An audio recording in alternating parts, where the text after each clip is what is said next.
మంచి వైద్యం కావాలంటే ప్రైవేట్ హాస్పిటల్లో పోతే లక్షలు లక్షలు ఖర్చు అయ్యేటువంటి పరిస్థితి.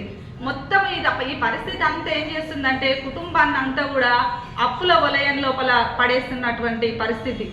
మరి ఇంత విధ్వంసానికి, ఇంత మనుషుల లోపల ఇంత నేర ప్రవృత్తి పెరగడానికి కారణమవుతున్న మద్యాన్ని మరి ప్రభుత్వాలు ఎందుకు ఈరోజు నిషేధించడం లేదు?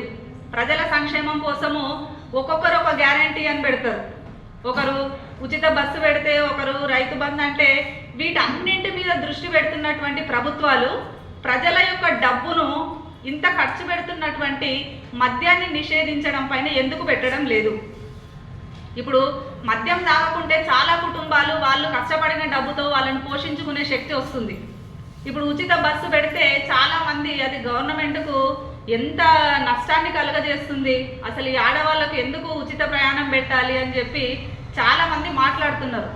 అంటే ఎంత నష్టం గవర్నమెంట్కి. ఇప్పుడు మద్యాన్ని నిషేధిస్తే కూడా ప్రధానమైనటువంటి ఆదాయ వనరు పోతుంది అనేది ఆలోచిస్తారు.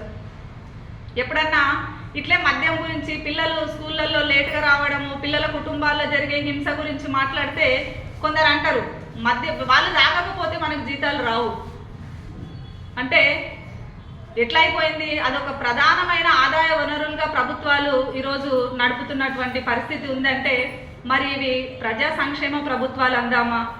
ఇన్ని సంక్షేమ పథకాలు ప్రవేశపెడుతున్నాము అని అంటున్నారు కదా. మరి ప్రధానమైన సంక్షేమం అంటే ఏం చేయాలి? ముందు మద్యాన్ని నిషేధించడమే.